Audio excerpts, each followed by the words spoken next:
कथा और है और ये तर्पण एक लक्ष्य को लेकर शिव महापुराण की कथा रखी है, जिससे जितने भी जीव इस कथा को श्रवण करें, उनकी 71 पीढ़ी के कोई जीव अगर कहीं भोग रहे हों तो वो तर जाएं, इसलिए इस कथा को रखा गया।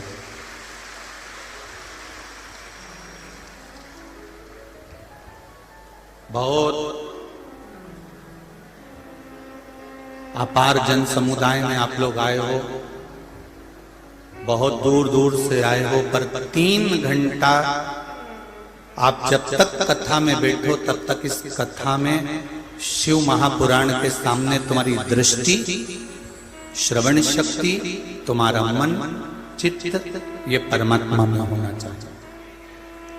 आसपास वाला कितना भी बोले पर अपने को उधर दृष्टि नहीं करना, क्योंकि 1 मिनट की भी कथा नहीं छूटना चाहिए। घंटे घंटे 4-4, 5-5 घंटे पहले से इंतजार कर रहे हो कथा का, वो छूटना नहीं चाहिए। एक चाबी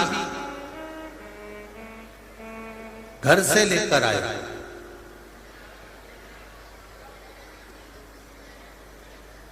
और वो चाबी अगर कहीं गिर गई, खो गई,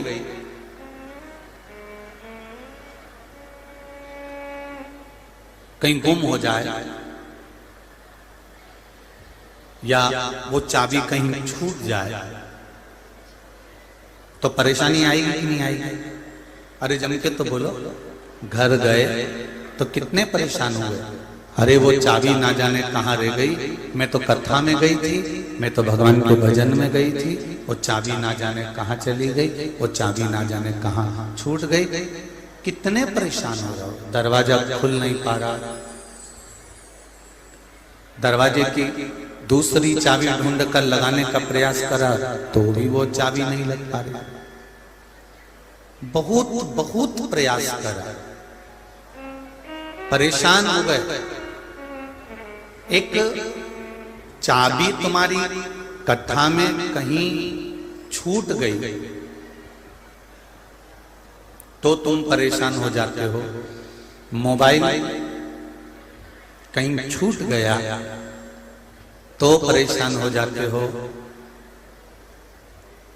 मुंबई गए, एड्रेस रखा था, मकान नंबर भी था, कॉलोनी का भी स्मरण था, फ्लैट का भी मालूम था, और मुंबई पहुंचे और मकान नंबर, घर का नंबर, एड्रेस कहीं खो गया, छूट गया, तो परेशान हो गए कि नहीं हो गए? हो गए ना।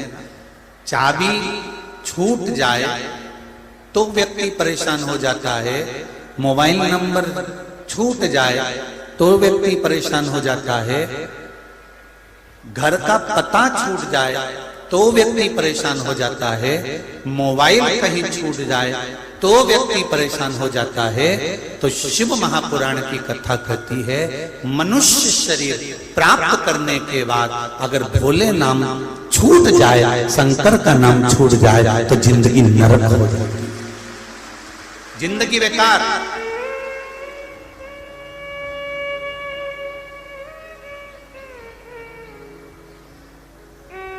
मानव शरीर प्राप्त करने के बाद अगर परमात्मा का नाम छूट गया, मानव शरीर प्राप्त करने के बाद यदि भगवान का नाम छूट गया, तो ये जीवन का कोई महत्व नहीं, इस जीवन का कोई मोल तत्व नहीं।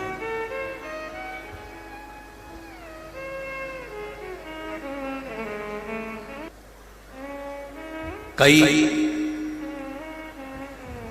पढ़े लिखे जो लोग होते हैं, हम उनको पढ़ा लिखा कह रहे हैं, पर उनके नाम क्या क्या होना चाहिए? लिखे पढ़े। पढ़ा लिखा व्यक्ति कभी ये नहीं कहता कि ईश्वर नहीं है। लिखा पढ़ा व्यक्ति जो होता है ना, वो कह देता है, अरे कोई भगवान है क्या, कोई ईश्वर है क्या, कोई शंकर जी पे लोटा बल के जल चढ़ाने से कुछ होता है क्या, क्या भगवान को बेलपत्री चढ़ाने से कुछ होता है क्या, क्या भगवान को एक बेलपत्री पर शहद लगाकर चढ़ाने से कुछ होता है क्या? जो पढ़ा लिखा है, जो विद्वान है, जो पढ़ा लिखा व्यक्ति है, वो कभी संशय नहीं करेगा कि परमात्मा है कि नहीं है। क्यों? क्योंकि पढ़ा लिखा डॉक्टर भी होता है, और डॉक्टर जब किसी पेशेंट को, किसी मरीज को जब इलाज करता है, और इलाज करते समय जब ऑपरेशन करने के लिए जाता है, ऑपरेशन कर जब वापिस आता है, तब एक ही बात कहता है, अब ये अगर शरीर बेकार हो चुका है, पूरा समाप्त हो चुका है, तो वो कहता है कि अब मेरे हाथ में नहीं, अब उसके हाथ में है। मतलब पढ़ा लिखा व्यक्ति भी,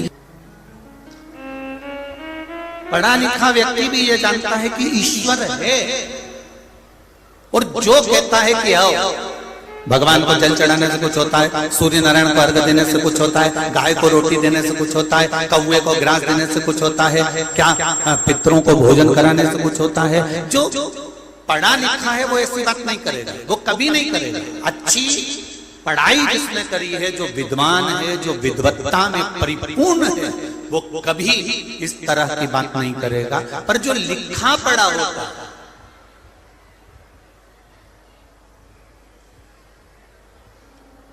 जो लिखा पढ़ा होगा वो करेगा। पढ़ा लिखा व्यक्ति कभी ईश्वर की निंदा नहीं करता। उसने मन में एक विचार बनाया, हाँ ये जरूर है, पढ़ा लिखा व्यक्ति ढोंग, ढकोसला या फालतू के जो नाटक होते हैं ना, इसको पढ़ा लिखा व्यक्ति कभी पसंद नहीं करता, कभी पसंद नहीं करेगा।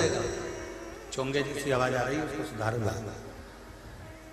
पढ़ा लिखा व्यक्ति कि ईश्वर है, कोई सत्ता, कोई ईश्वर, कोई परमात्मा जरूर हमारे ऊपर विराजमान है। जब हम कोई कार्य करते हैं तो उसकी दृष्टि में रहता है, और रहता है तो वो संभाल लेता है, ये निश्चित है।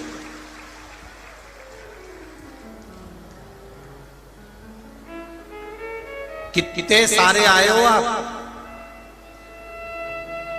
कितने, और जितने अंदर हो उससे दुगने बाहर हो, और जितने बाहर हो उससे दुगने रोड पर हो।